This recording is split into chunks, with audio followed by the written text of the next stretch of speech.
Hey guys! Welcome back sa aking channel. This is Master Renz. Sa videong ito, manonood tayo kay Goosebumps Top 5 na ang title ay Top 5 Ghost Caught on Camera. Grabe ang takot ng mag-ina sa nakita nila. Uy, nakakatakot to ah. So mag-subscribe kayo dito kay Goosebumps Top 5. Tsaka syempre mag-subscribe kayo sa aking channel na Master Renz para lagi tayong magkasama sa panonood at pakiclick na rin ng bell button para lagi kayong update sa mga bago kong video. So wag na natin patagalin to. Let's go sa go! Ang mga videong inyong matutunghayan ay para lamang sa mga taong matatagang loob dahil maaari itong magdulot ng disturbance sa inyong mahimbing na pagtulog. Opening pa lang no, nakakilabot na. Top 5 Ghosts Caught on Tape. Table for one. Magsisimula sa trabaho si Dustin sa diner malapit sa Appalachian Mountains. Lagi siyang nauunang dumating sa restaurant para ihanda ang lahat ng kailangan sa opening. Dahil mag-isa siya, nakaugalian niya makipag-usap sa kaibigan niya via Snapchat para libangin ang kanyang sarili at mabawasan ang kanyang takot na nararamdaman. Habang siya ay nakikipag-usap, may mangyayari na hindi inaasahan na siguradong lalong magpapakabog sa dibdib niya. No, because I'm freaking the fuck out, guys. So I just Snapchatted my friend, right? And I walked through, Nako, and now the fucking alarm's going off.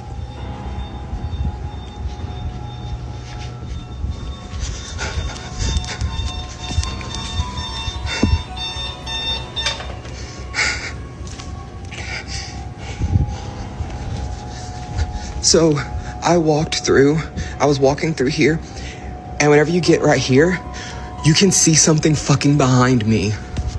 And I watched it, I did like a playback before I sent it to him, right? And nako. there was Takot na takot siya. yeah,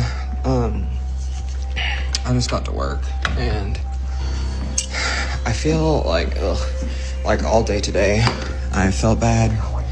Honestly, last a little bit, I felt bad, and I don't know. I just Parang may bumubulong. Ewan ko kung dinig nyo ah.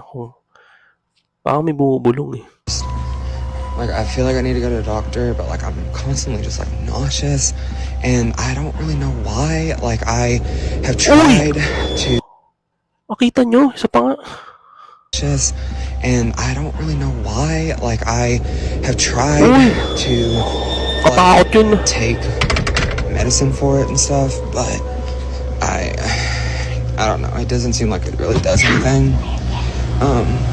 And then whenever I go and I'm just laying down and stuff. Nakita mo ba yun? Nakita ko. Habang siya ay nag-iikot sa restaurant at Ayun oh.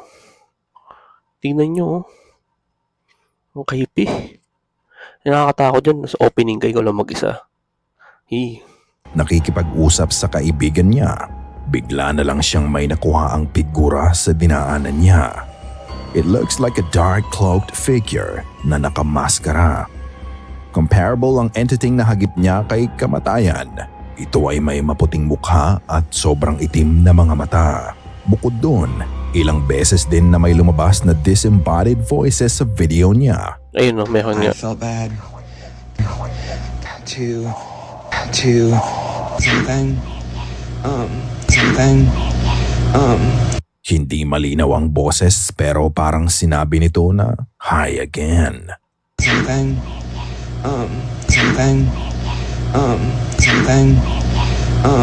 Pero hindi pa pala dito nagtatapos ang mga pangyayari. Matapos niyang kumuha ng kape, muli siyang bumalik sa mismong diner hanggang... But if you wanted to swing by, and Kaya niya buksan ng ilaw. Oh, I can't see shit. I also hate that they always keep this room so fucking dark. Uy!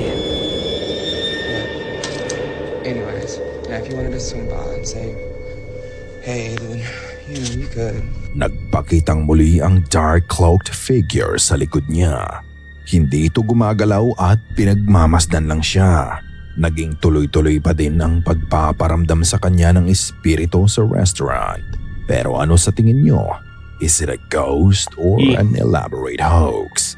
Nasa inyo na ang pagpapasya. Humanoid. Dogs can sense or see something humans can't. Mas sensitibo sila sa paligid nila, especially sa mga paranormal. Ito mismo ang nangyari sa video na to. Ang kuha sa CCTV ay nangyari nito lang ika-6 ng Pebrero sa El Salvador. Maririnig mo ang malakas na tahulan ng mga aso dahil sa nakikita nila.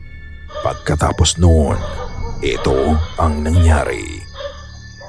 CCTV to ah.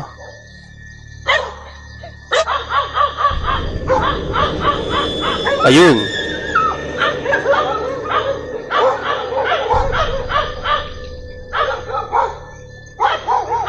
Tignang mabuti ang screen. May humanoid figure ang makikitang maglalakad mula kaliwa pa kanan. Ito ay hugis tao na may transparent na katawan.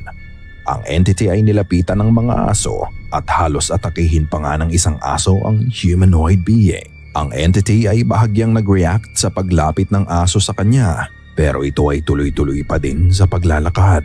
Kahit ito ay nawala na sa frame ng camera, diretso pa din ang pagmamasid ng mga aso dito.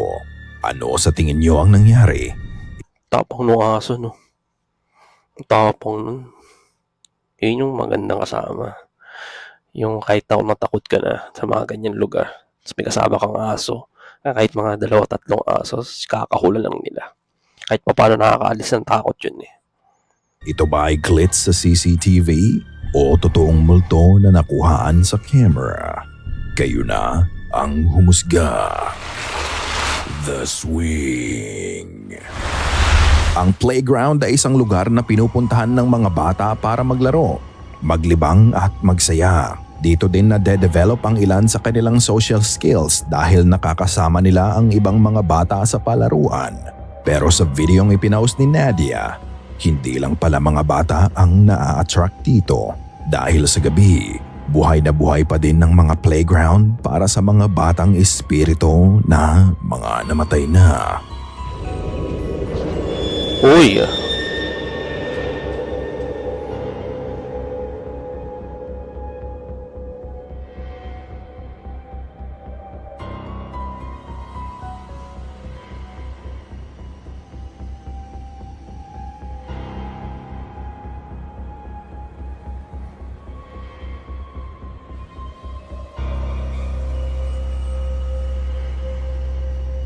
Isang gabi, napagpasyahan ni Nadia na mag-park malapit sa playground. And what's strange, may isang duyan na patuloy sa paggalaw kahit wala namang tao doon. Ayon kay Nadia, walang hangin ng mga oras na yon kaya walang dahilan para gumalaw ang duyan ng mag-isa. Hindi din normal ang paggalaw ng duyan dahil ito ay nagsiswing ng patagilid na parang may humahatak sa magkabilang gilid nito. Matapos ang gabi na yon, wala nang naging update si Nadia patungkol sa nakuhaan niya. Isang batang espiritu kaya ang may kagagawa nito? Ikaw na ang bahalang humusga. Share ko lang nung bata ako. Mahilig kami sa duyan yung iniikot-ikot, papulupulupot. Tapos bibitaw mo, iikot siya ng kusa. So, hindi ko alam hindi ko masasabing fake yun. Pero, baka may tendency, may batang naglaro doon. Tapos iniikot-ikot. So, magmumukhang akala may may entity nung time na yun. Kaya gumagalaw ng ganun yung duyan. Ewan siya, nasa sa akin lang Blood-curdling scream. Para sa mga magulang, gagawin natin ang lahat para lang maprotektahan ang ating mga anak sa kahit anong paraan. Ibibigay natin ang lahat para mapanatili nating ligtas sila sa lahat ng oras. Pero paano kung ang mga bagay na gumagambala sa iyong anak ay bagay na hindi mo kayang labanan? Ano ang gagawin mo? Sa video na to makikita mo Nako. ang mag-ina. Ang bata ay nakatulalang nakatingin sa kisame habang natutulog ang kanyang ina. Parang may kinatatakutan ng bata na kung anuman ang nasa siling ng bahay. Nakakaawa yung ganito, no?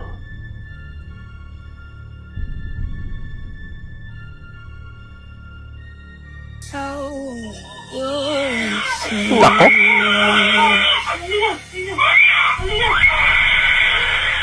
Nako. Bata yan, no?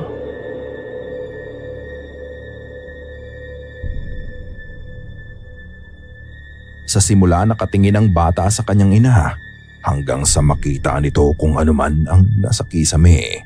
Makikita mo talaga ang takot sa mga mata ng bata. Nang magising ang kanyang ina, napatingin din siya sa kanilang kisame na parang nakita din niya ang nakikita ng bata. Agad naman niyang hinarapan ang anak niya nang bigla na lang mapasigaw ang bata sa takot.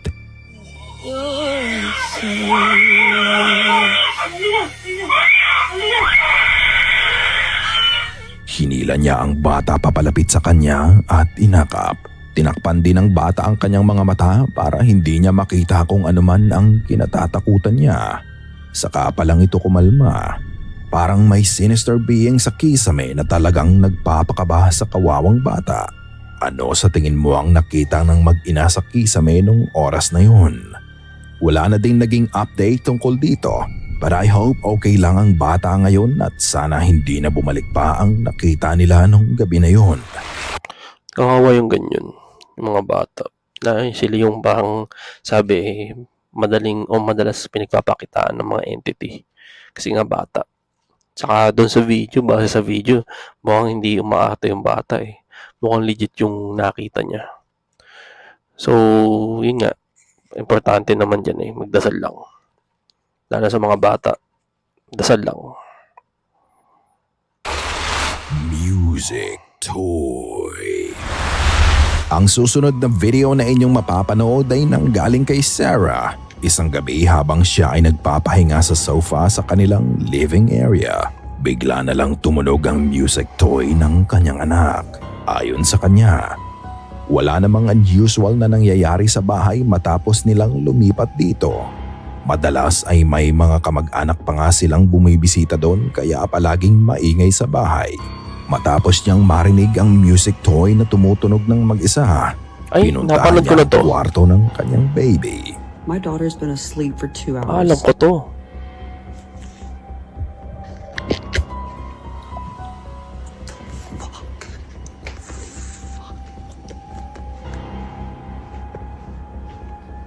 Papamura siya.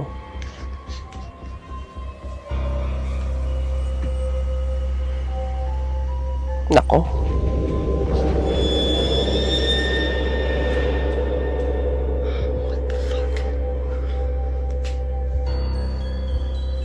Sa mo ilaw. Ayan.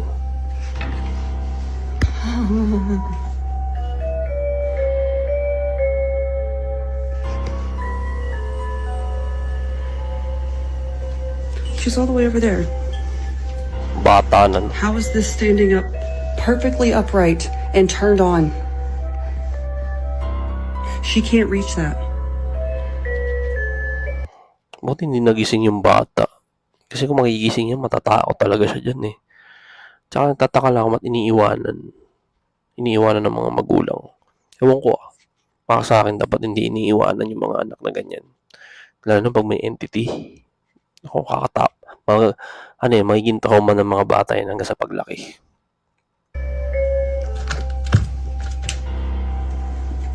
Hi, baby. And she's dead asleep when that thing just came on. There's no way. I'm sorry. Madilim ang kwarto nung una pero makikita mo ang mabagal na pagkurap ng ilaw na nanggagaling sa laruan ng baby niya. Tuwing liliwanag ang ilaw mula sa laruan, makikita mo ang isang ghostly figure ang naglalaro nito. Bukod doon, ang sabi ng ilang mga nakapanood, meron ding ghostly figure ng batang babae sa harap niya Ayun nga, habang oh. sinisilip niya ang kwarto. ito ay maputla at pinapanood lang siya. Nang buksan niya ang ilaw, wala namang ibang tao doon. Ang sanggol lang na mahimbing na natutulog. Napaisip na lang siya sa mga nangyari. She's really creeped out, lalo na unang beses na may nangyaring kakaiba sa bahay nila at ang masama pa, sa kwarto pa ng baby niya nangyari ang activity. Habang kinukwento niya ang mga nangyari, bigla na lang nag-beep ang heart ng monitor niya. No. Uy, What is that? Nope. Nope. I told you to get out.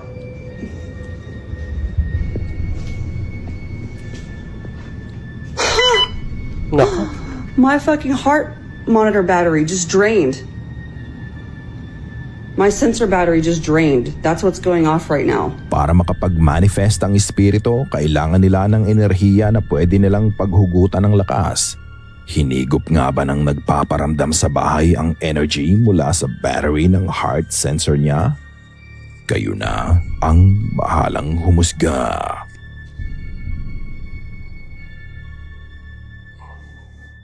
Tapos na. Sana ay kinilabutan ka sa mga video na Katakot yun Lalo na yung sa bata, yung sumigaw. Makakaawa yung ganun. So yun. Thank you sa pagsama. Saka syempre, mag-subscribe kayo dito kay Goosebumps Top 5. Saka syempre, mag-subscribe kayo sa aking channel na Master Renz para lagi tayo magkasama sa panonood.